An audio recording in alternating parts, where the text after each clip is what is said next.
to be here, and well done to you all for doing something academic on a Friday afternoon. I'd normally be useless this time on a Friday. So I'm going to talk specifically today about misinformation and memory. And so it's kind of a slightly different take on thinking about fake news and misinformation, coming from the perspective of what does this do to our actual memories of recent events, historic events, even of our own personal memories of things that we've encountered.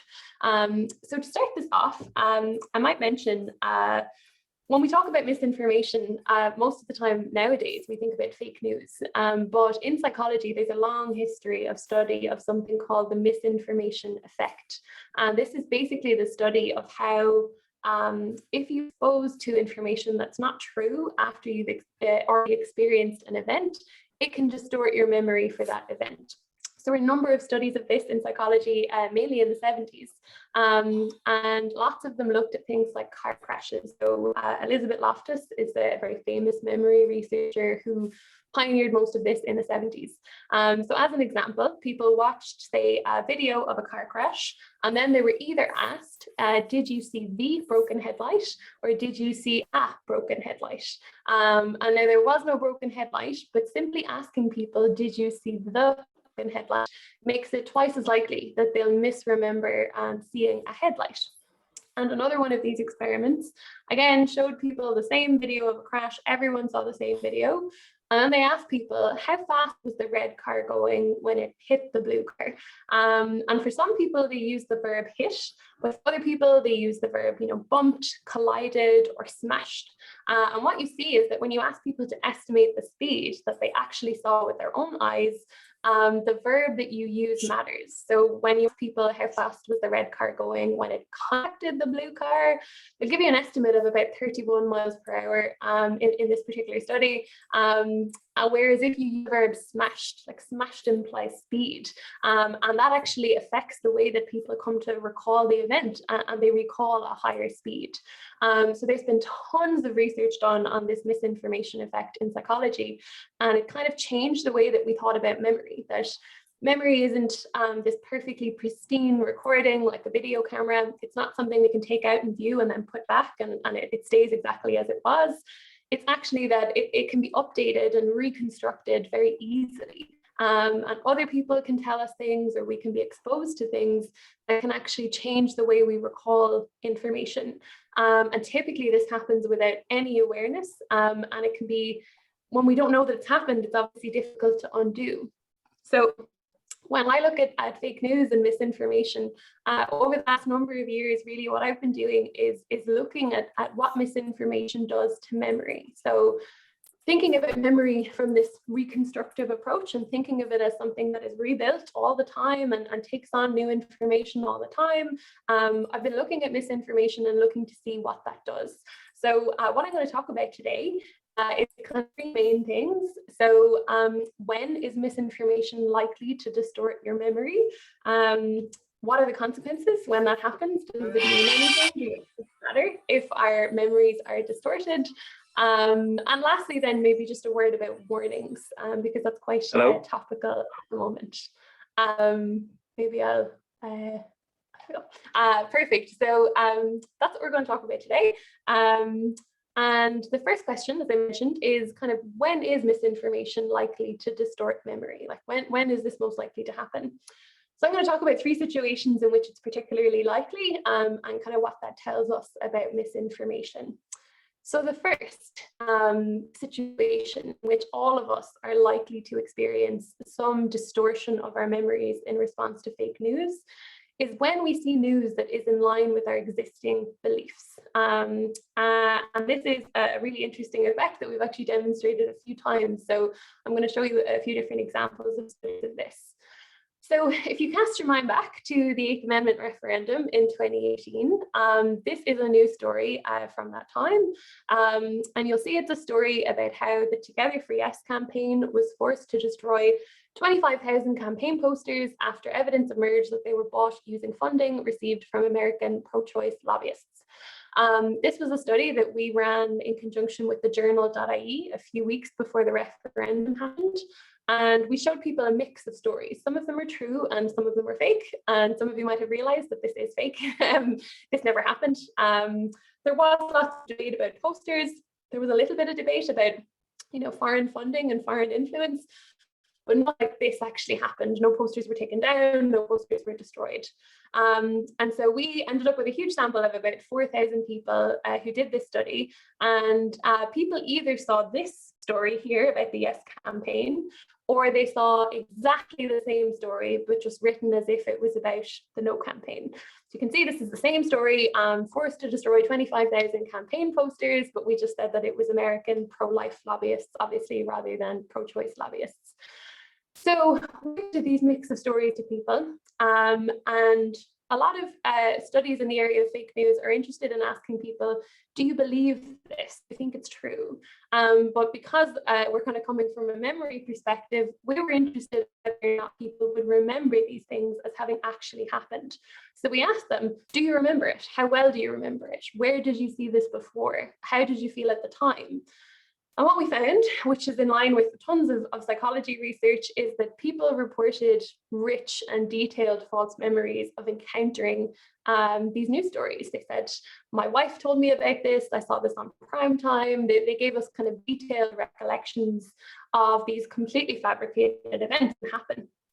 And our primary question here, what we were interested in, was whether we would see a difference in susceptibility. So what I'm going to show you here is just a graph, and the graph is going to show you what percentage of participants actually reported a false memory for these made-up stories. And we split people into whether they saw the illegal no poster story or the illegal yes poster story, the two stories that I just showed you. And then we further looked into comparing yes voters and no voters. So if we start on the left-hand side of this graph, with the illegal no posters. So that makes the no campaign look bad. And we hypothesized that yes voters would be particularly susceptible to this kind of memory distortion. And there's all kinds of theoretical memory reasons as to why that would be the case. But essentially, it's easier to distort memory in the direction of something that's already in line with your beliefs. It's easier to construct a memory of it. You're kind of all set up with the information and the attitudes that go with that already. So we suspected that yes voters would be more susceptible and would report higher rates of false memories for illegal no posters, even though it didn't happen. And that's what we found. So yes voters were more susceptible than no voters. And then for the illegal yes poster story, we expected the direct opposite to happen. And that is exactly what we found. So people, you see a slightly higher rate of recall for the no story. I think it's slightly more believable overall, but we still see this effect of existing attitudes. So we call this an ideological congruency effect. So it's a congruency between your own ideology and the ideology of the story. And so all of us are particularly susceptible to memory distortion and to fake news when the story is in line with our existing beliefs.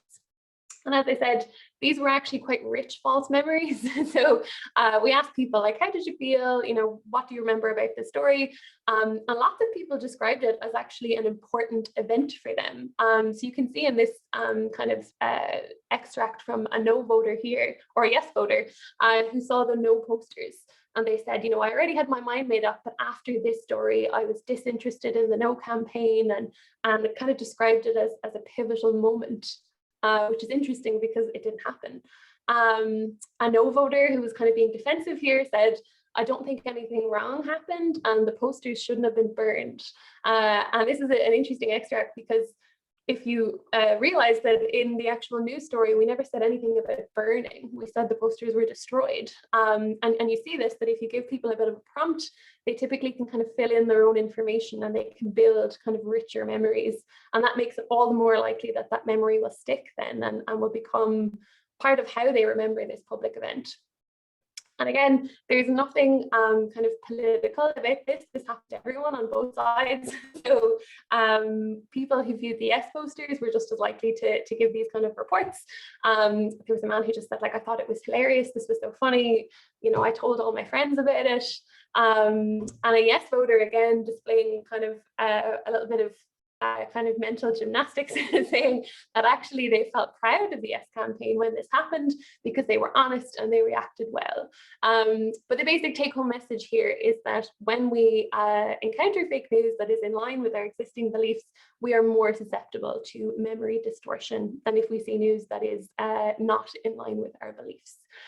Some of you might be wondering, is it okay to be showing people fake news during the context of a referendum? And this is something we were really concerned about. So, you know, it's important to study misinformation, but we all want to be sure that we're not contributing to misinformation as we're studying it. And kind of shockingly, there's actually, you know, we have procedures in psychology that we use to debrief people after they've taken part in a misinformation study. But a lot of the time, these procedures aren't really followed up. Like, did it work? Did we properly debrief people? And so after we did this study, I was thinking, like, are we sure? Like, we debriefed everyone, they got to the end of the study and we said this story about the posters wasn't true. We explained why it wasn't true. People told us, yeah, I understand that, I'm okay with it.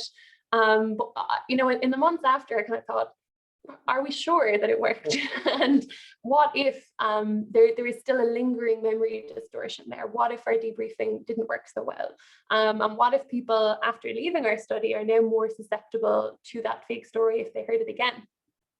So what we did was we followed up about 1,000 participants from that first study 6 months later, and we also recruited about 1,000 new people to do this study. And we showed them the poster stories, both of these groups. So we compared the rate of false memory that you're going to see in this graph here from this sample from the original study, then the follow-up participants that we kind of got to join. These were the new participants that had never done the study before, kind of stayed about the same rate. And our concern was that maybe people who had been in our study would have a higher rate of false memory because they've already been deceived. Maybe there'll be a lingering memory issue there. And actually we found that not only were they not worse, they were a little bit better.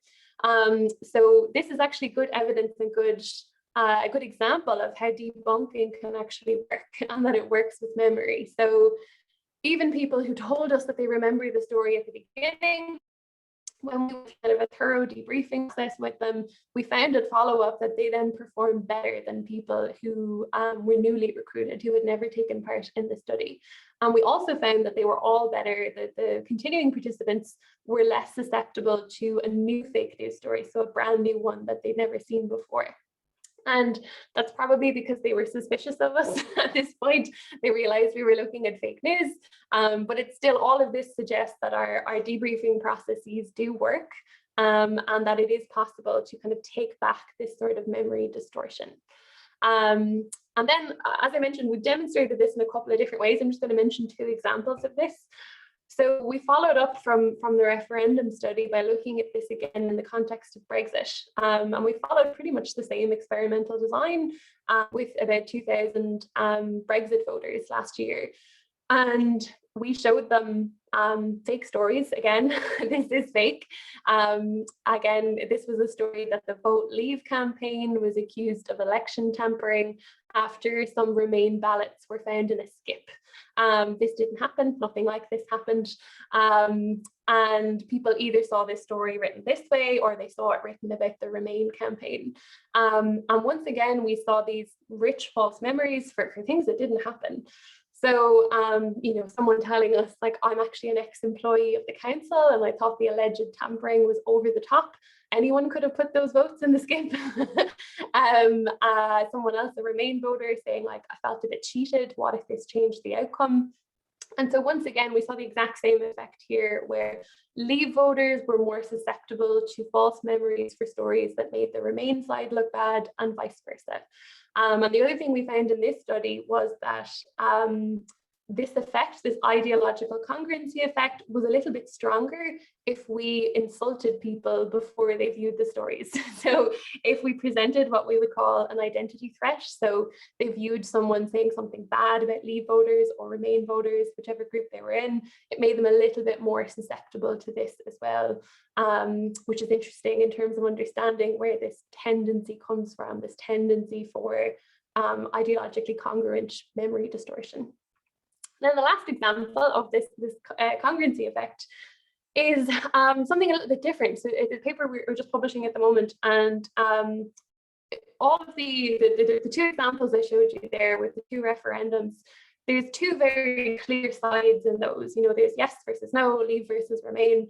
And so we were interested to look at a different issue, something where you see grades of opinion rather than just, something binary. And so we took the example of feminism. So people have different opinions about feminism, and they don't necessarily fall into feminist versus non-feminist. You can kind of plot people on a grade of like extremely strong, positively feminist, mildly positively feminist, and so on. And so in this study, we presented people again with fake news stories, as we do. And there was a mix. So these were two stories. This was last summer. And we either presented a story that made feminists look good, that they set up a scheme to help people who were cocooning during COVID, or we had a story that made feminists look bad.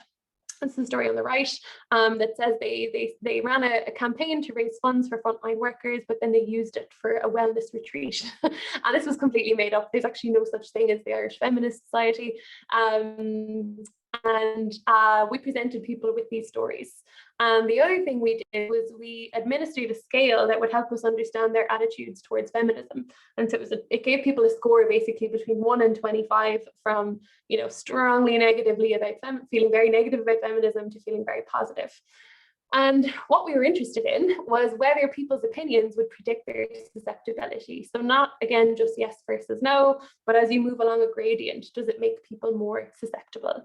So people either view kind of a positive feminist story or a negative feminist story. And then for the sake of the graph here, I'm just going to show you people plotted into 3 categories. But this was actually, as I said, across 25 points on a scale. And so for the positive feminist story, the story that made them look good, the cocooning story, the fake story, we expected people who support feminism to be more susceptible to falling for that. And they were. Actually, so on that 25-point scale, for every 1 point that people increased on that, they were about 7% more likely to fall for the story. And we saw the same going the opposite direction when it came to the negative story. So just further shows kind of another example of how people's political opinions can massively bias how susceptible they are to misinformation, and how it can distort their memory. So that's point number 1, as to kind of in what situations we're likely to have distorted memory. Point number 2 would be if we encounter doctored media.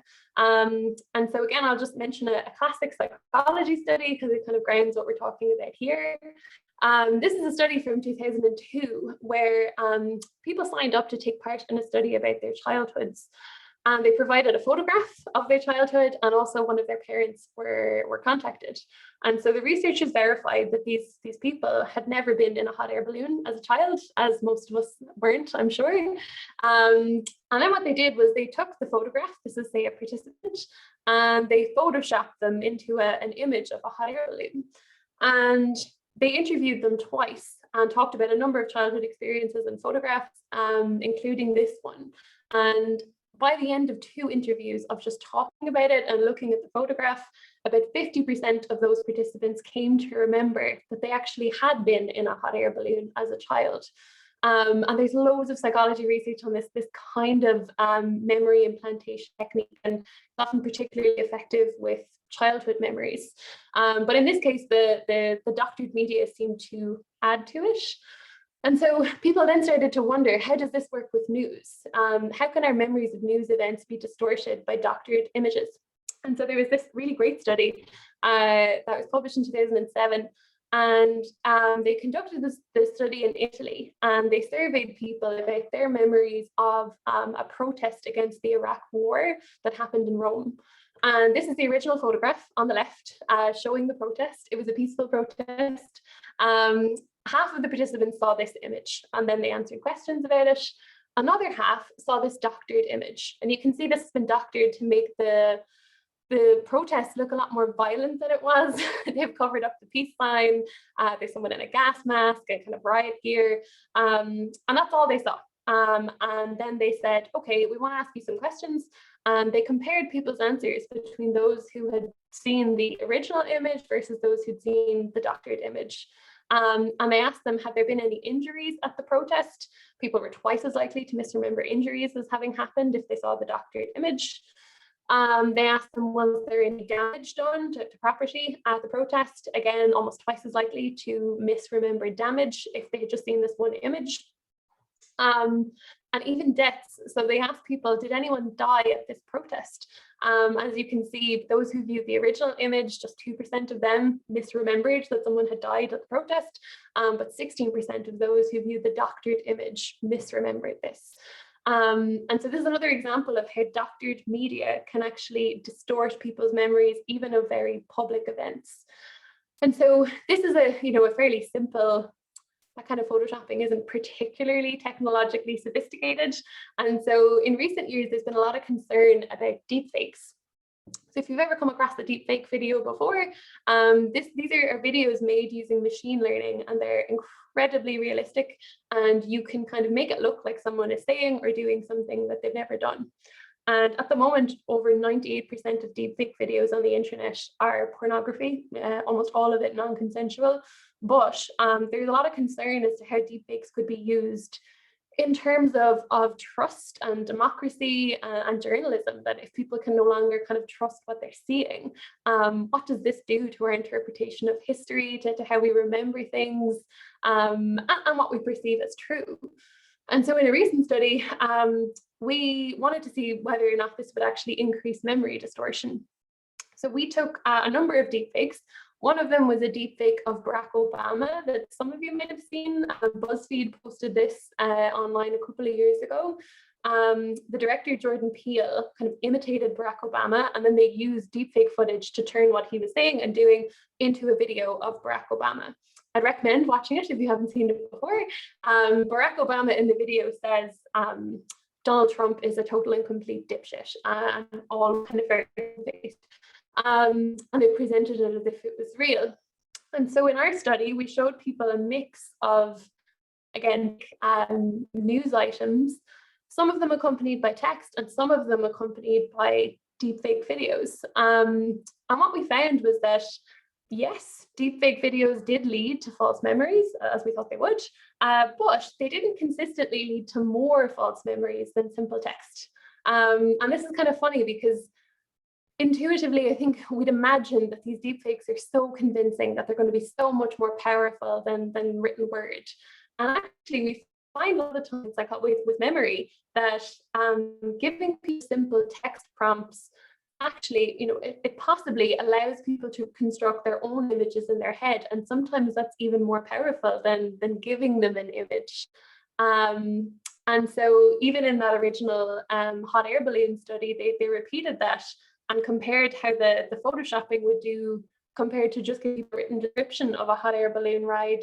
And the written description actually did lead to more false memories than the doctored image.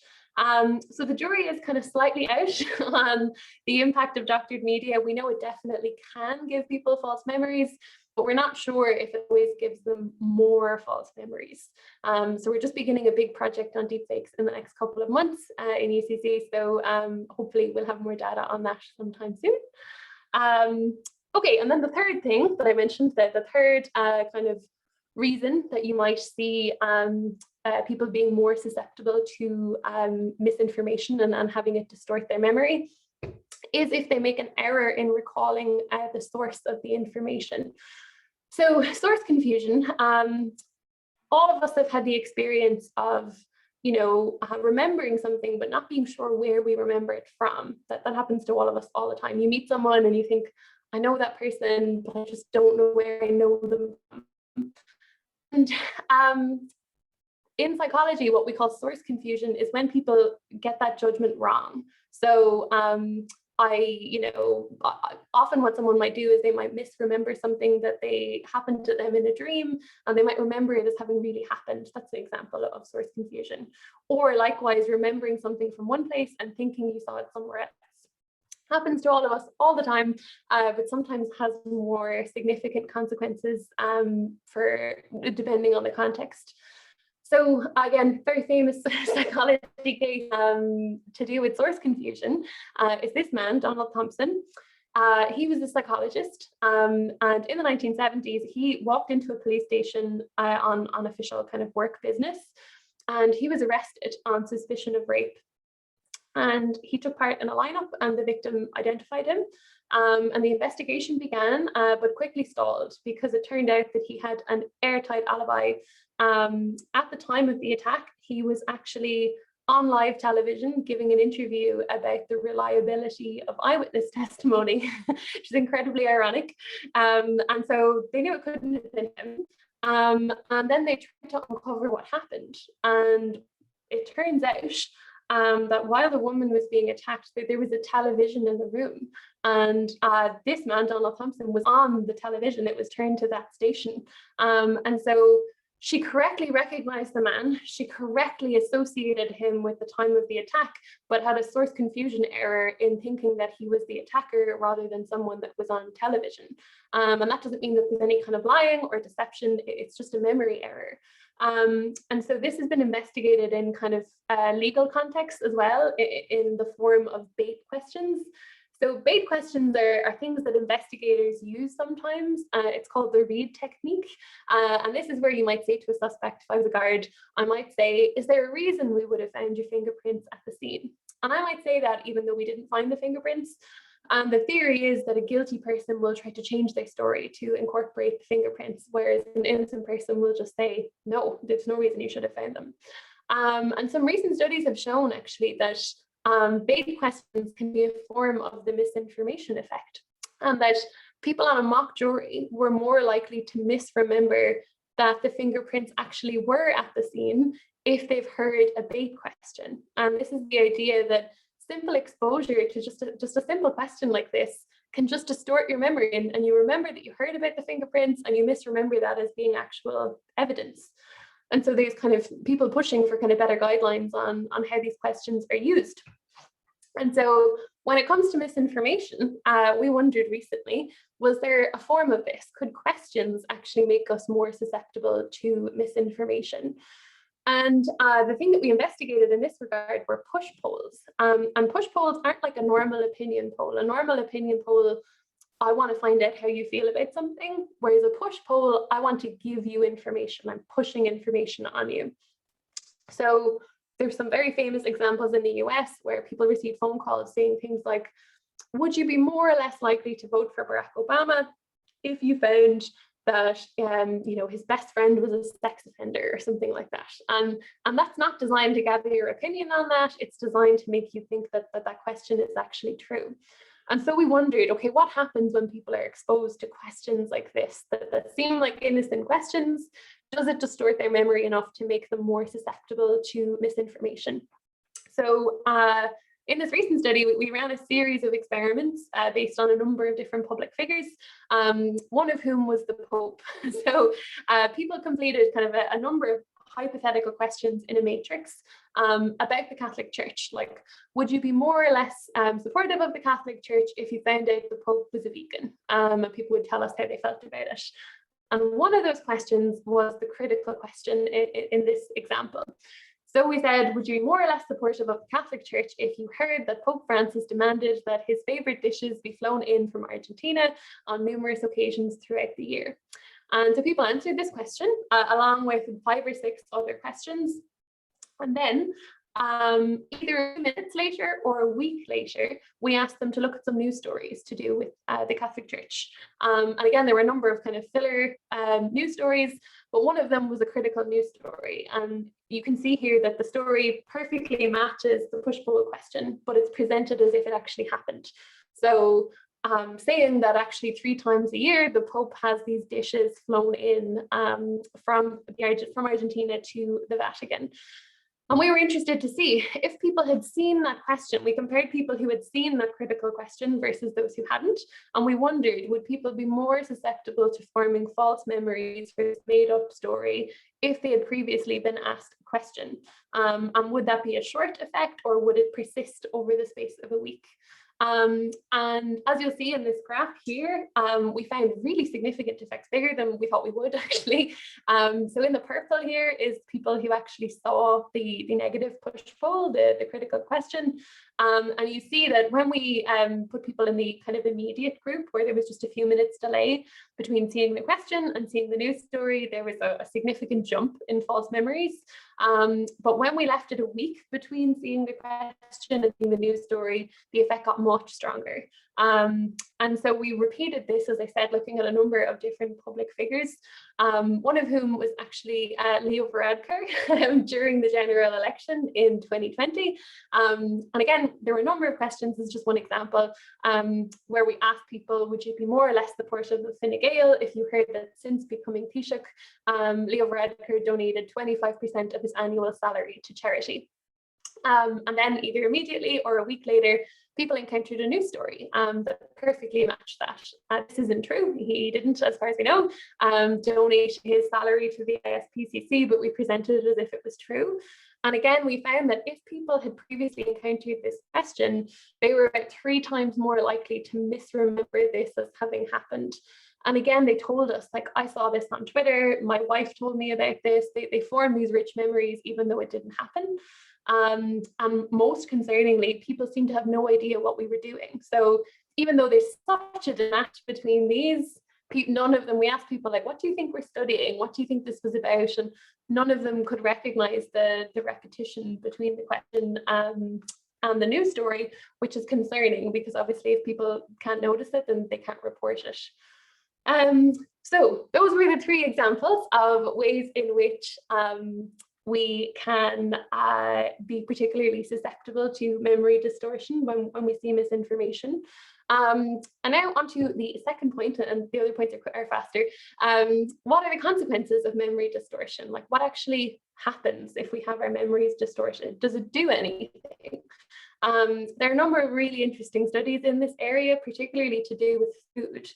And so a number of studies planted false memories in people of getting sick from eating or drinking a particular food.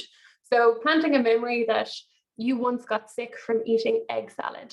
And then they follow these people up for weeks or months across different studies, and you find that they don't want to eat egg salad anymore. And you know, they'll invite them to a picnic, and they actually just weigh the amount of each food that they eat. And people who have been in this condition of having a memory implanted, they don't want egg salad anymore.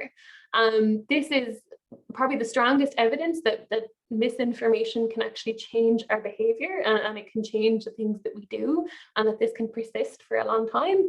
And this is a very ethically contentious area of research.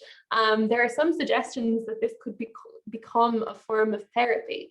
So that if you were struggling with like an allergy, like food you wanted to give up, or anything else like grief or PTSD, that maybe you could go to your GP, and your GP could prescribe you a false memory and therefore change your behavior.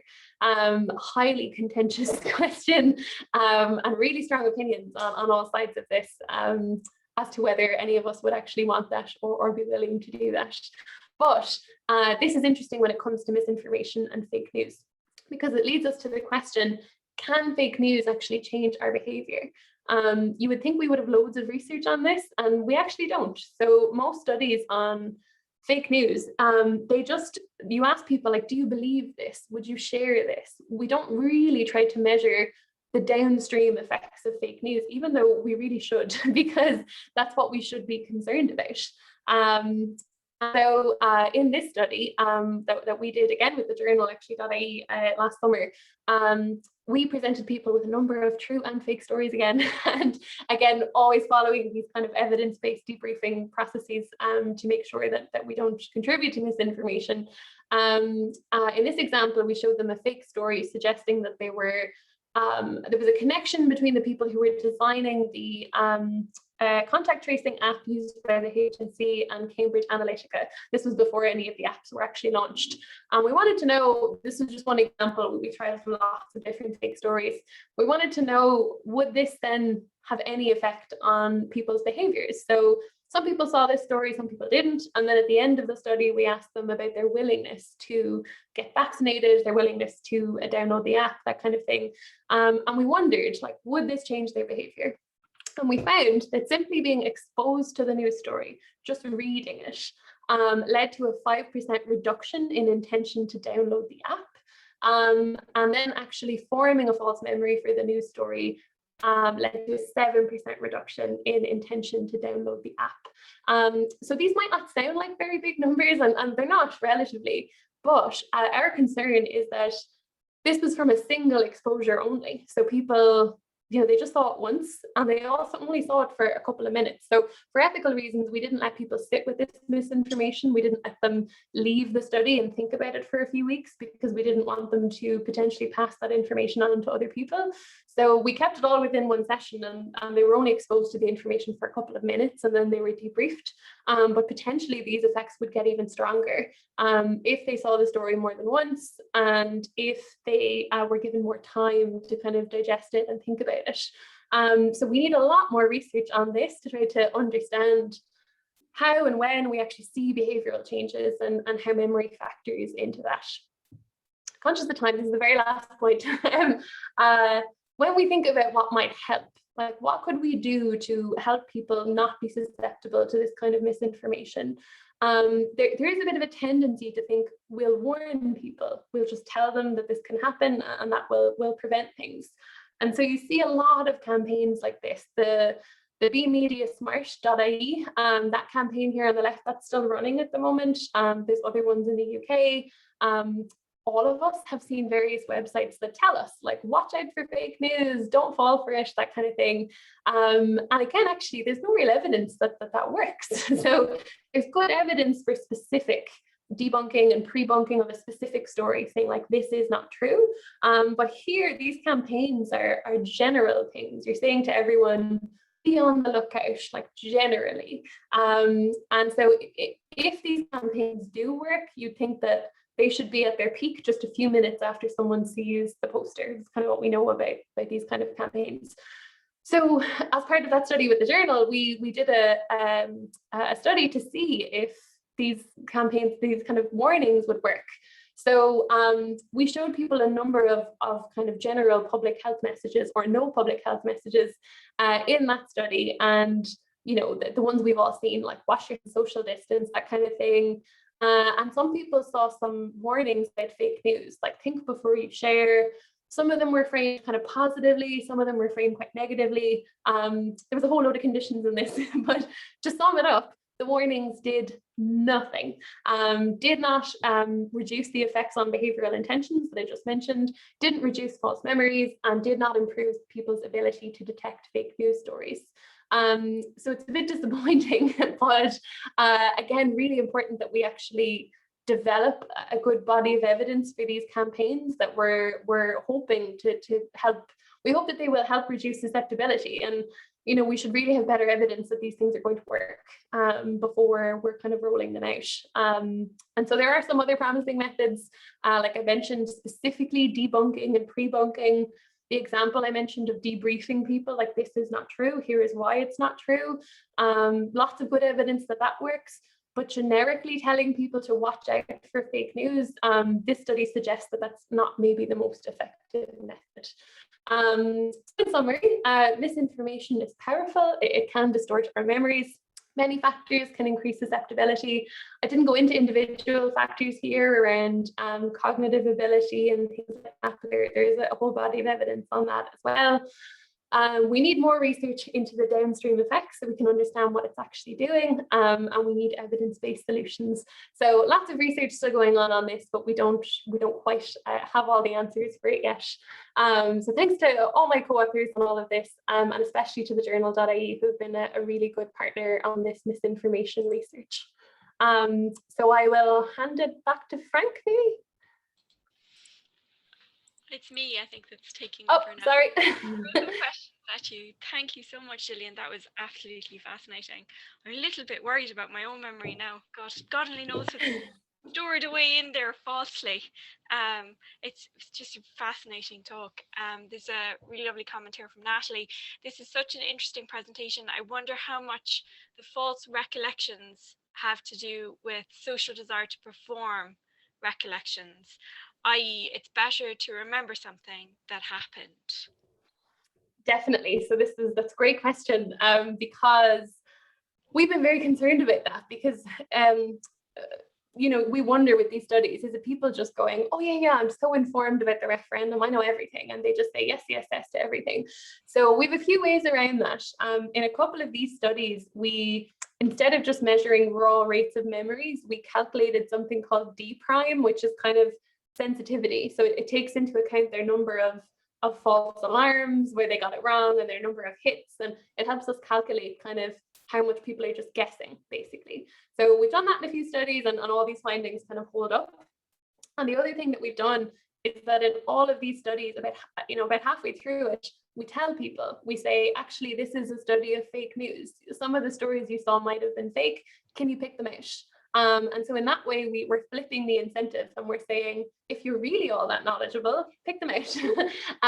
And we still see that ideological congruency effect even after a warning. So, and that's a very specific warning. We've changed the incentive completely, and people still fall for it. So I think that second one in particular tells us that it's not just performative. And also asking people to try to find it themselves, I think, is a good way of starting the debriefing process, because it keeps people actively involved in, like, can I spot the fake news? Can I find it? People love doing that. And it gets them more engaged than us just kind of lecturing them like this isn't true. But it is a great question, and it's always a concern in these studies.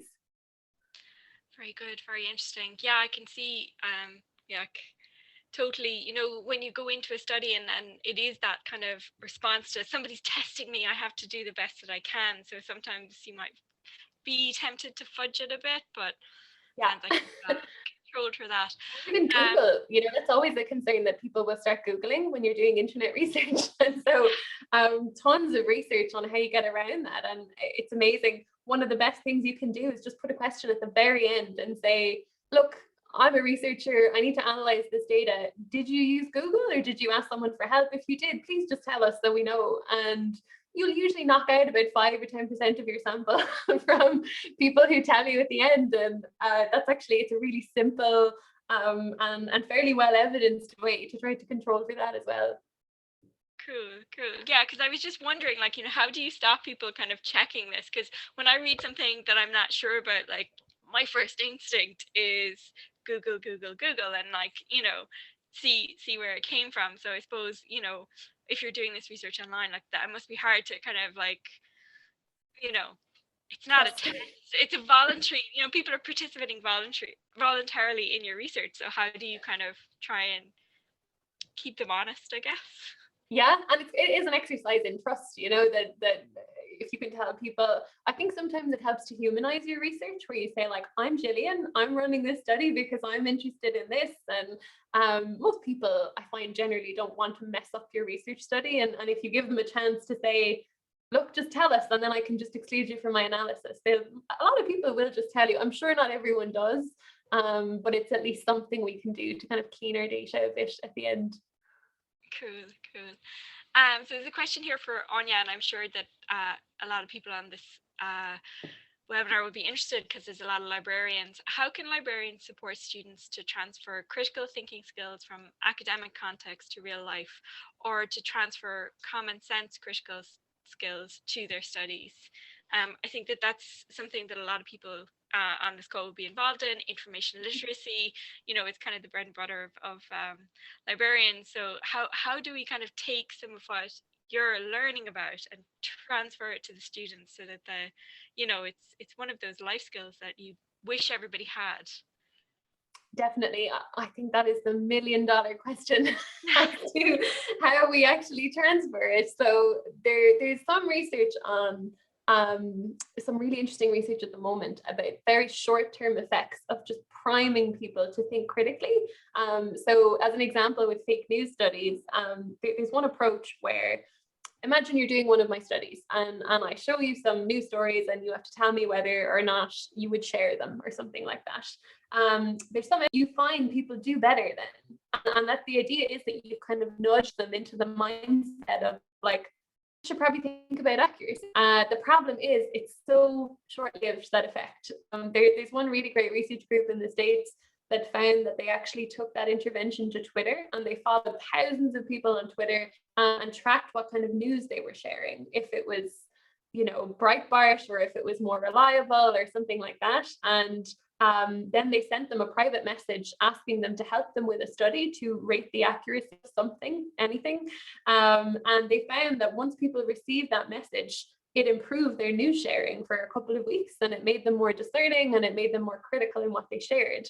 So the basic idea is that most of us are capable of it. It's just that our brains are kind of cognitively lazy or cognitively efficient, you could say, and we just don't turn that on all the time. And so I think it's really important that we foster these abilities, and certainly we know we can do that. The tricky part is getting people to use them. And that's the real like jump I think that we haven't really made yet, because you're trying to override the fact that our brains are great for being efficient and taking shortcuts and kind of using heuristics as much as we can. And you're trying to override that by asking people to like slow down, think about this. And that's tricky. So in my own team, we revamped our degree in applied psychology, our undergraduate degree, a couple of years ago. And we now have a first year module in critical thinking. And so it's kind of a mix of teaching them how to read and write critically, but also how to evaluate evidence, how to interpret like media reports, that kind of thing, and kind of what you're talking about, being critical in everyday life. And so I don't have the results in yet, but we've been doing a kind of a longitudinal study with students taking that course. And I'm looking to see, does it reduce things like their belief in pseudoscience and conspiracy theories, and that would be evidence that it's kind of transferring a little bit and making them think about kind of other things they encounter in life. So we're comparing that cohort to other psychology students that don't take that, and also a cohort of computer science students, to see if we can see an improvement in them from the start to the end of the year. I don't have an answer on that yet. I feel like it might be working, but I think more kind of little trials like that to see if these things are actually transferring would be really great. Wow, that sounds really interesting. I can't wait to see the results of that coming out, to see if your module is working. And it's really interesting what you said about the kind of immediacy sort of thing, because John Naughton, he was a speaker earlier on in the seminar. He made the point that if you took the retweet button away from Twitter, that the spread of misinformation and disinformation would slow down so much, because it's not an immediate thing anymore. It's not like just like, oh yeah, that headline agrees with my existing political leanings or thinking. So I'm just going to retweet it. I'm not even going to read the story. You know, yeah. I mean, it's such an interesting thing. And I have been so guilty of doing that myself, you know, just retweeting kind of like, I know that person, I agree with what they're saying, so I'm just going to retweet it. Yeah, you know, it's such a... And there's you know, there's some interventions there. So I think Twitter are trialing a thing where it'll try to stop you if you haven't read the article, if you haven't clicked the link. And I think they're basing that off some decent evidence that it will help. I think when there was the initial explosion of fake news around kind of 2016 and it became something everyone was talking about, there were a number of interventions that those social media companies tried, maybe without good evidence, and a lot of them backfired. So Facebook for a bit were adding labels to stories saying, you know, this is disputed by a third-party fact checker or whatever. And sometimes that worked. Sometimes it reduced people's, you know, belief in what they saw. But they had this huge unintended consequence whereby stories that didn't have that tag on it were being believed more, because people were falsely assuming that if it doesn't have a tag, it's probably true, when in actual fact, like, you can't fact check the whole internet. It's impossible. And so again, that sort of, you know, it created another cognitive shortcut for people to follow, where they said, if there's no tag on it, I probably don't even need to think about it. It's fine. And so you always have to be mindful of how people are going to interpret what seems like a very intuitive solution often kind of goes a bit sideways. So I think more evidence is needed for most of those before they roll them out. Yeah, it does kind of seem like there's no quick fix for us. It's not something that we can kind of just, you know, get rid of. And like what's interesting as well is like from what you're saying, it seems like this sort of ability to believe in misinformation or misremember things is something we've always done. Like it's not, I guess maybe we've seen it more because of the rise of social media and the kind of the rapidity of the news that we're getting, the volumes of information that we're getting, and also this year has been particularly bad for misinformation, but like that misremembering of events or things that happened, or your memory being biased by some previously held belief, that's not new. Like that's something we've always done, you know, like Yeah, definitely. And it's probably throughout history we've got like these kind of misremembered events, you know, and they've been written in books now, so they're with us yeah, forever. But well, nobody all of really those knows statements, what's wrong. when people say like history is written by the victor and all of that, like Yeah. things, it gets very philosophical as to like what is truth and things like that. But I often conclude talks on memory by reminding people that our memories most of the time work great. Like I'm able to talk to you, we can hold a conversation.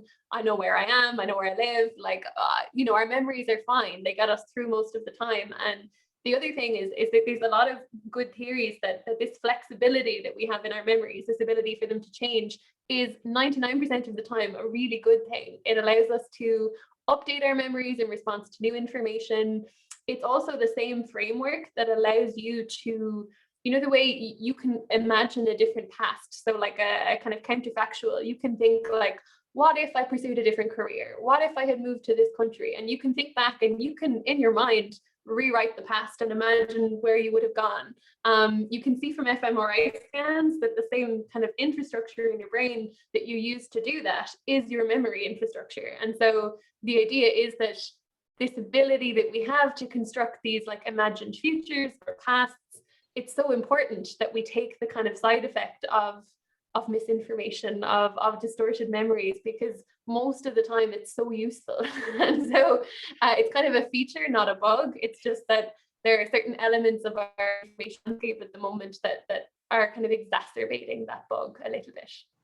Yeah, wow, that's a really interesting way to think about it. And I suppose I didn't kind of completely tie the whole idea of re-remembering stuff, you know, and that's tied to our imagination and our abilities to kind of think up different paths. That's such an interesting concept. Wow, I didn't even think about that. And I wonder as well, more positive spin. yeah, I suppose, yeah, it's like this whole idea that your memory is playing tricks on you is kind of, you know, a little bit unsettling, because you think that, well, what's inside my head is what I remember, so that's what happened. But actually maybe it's not what happened. It's being influenced by lots of different factors outside of my own head.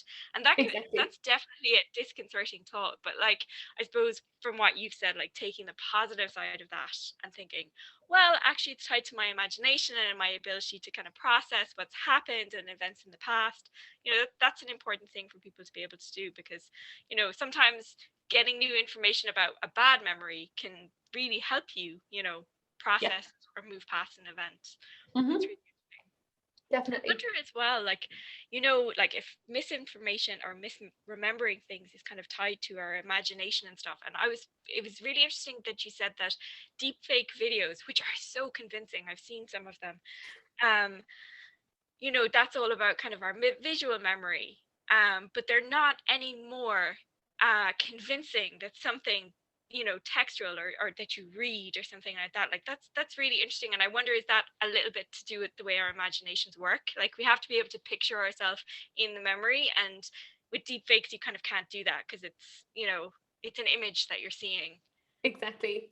It's also new that people aren't really sure. So it's kind of exposed a bit of a gap in our research in psychology, that there's not so much work comparing, say, like with a doctored image and without, and with a doctored video, and particularly because doctored videos were so difficult to make for so long. A lot of these studies that I mentioned, like those car crash studies, they were done with like slideshows, those original studies. And the idea now that we're suddenly talking about deepfakes, it's a big jump, and we don't necessarily have the research grounding for it yet.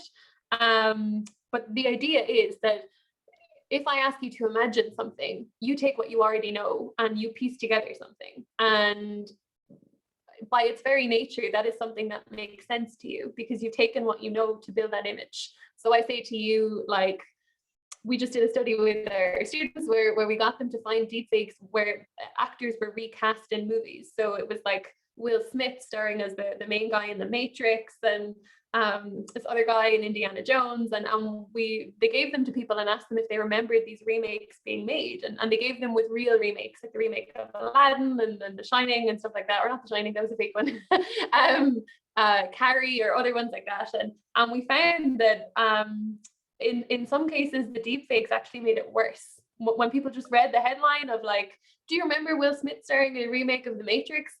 People kind of probably went like, they pictured what he looked like and then what that would look like, and then maybe that rung true to them. Whereas when we showed them our deepfake, we've kind of constrained that imagination and we're saying, it's not what you were thinking of, it's specifically this scene, do you remember that?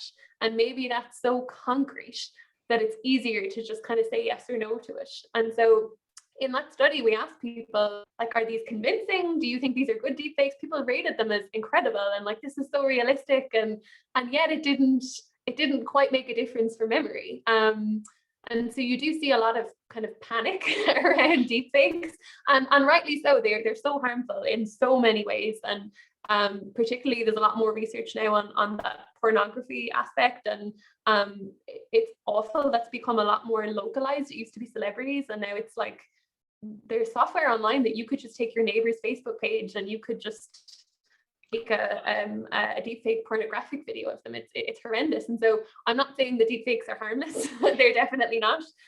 But it's certainly an interesting avenue to explore that interaction of imagination and memory, and how maybe allowing people to build their own images is sometimes more effective than giving it to them, if you know what I mean. Wow. Yeah. That's really interesting. We've just come up on 3:30. So is there anybody else out there who has any questions for Gillian or anything they'd like to say? Natalie said, thank you for the response, Gillian. Excellent research excellent research and talk. Thank you. And this thank you too from Therese. Thank you so much, Gillian. Fascinating talks. It looks like false memory can affect us all, no matter how clever we think we are. It also looks like these findings should form part of critical thinking, media literacy, education. And there's more thanks coming in from other audience members. Frank, do you want to jump in there and wrap things up? Thank you so much, Gillian. It was so great talking to you. I could basically spend the whole afternoon just asking you questions about this stuff. Thank you. Sorry, if I didn't. We had a couple of raised hands there. Sorry. We had a raised hand. We had a couple of raised hands there. Lorna, did you want to come in? Sorry, I didn't see them. No, you're grand. Lorna O'Connor, did you have your hand raised? Oh, sorry. I meant it as applause. I was pressed the wrong one. Sorry. That's grand. So, is there anyone else who wants to stick a hand up with one last question?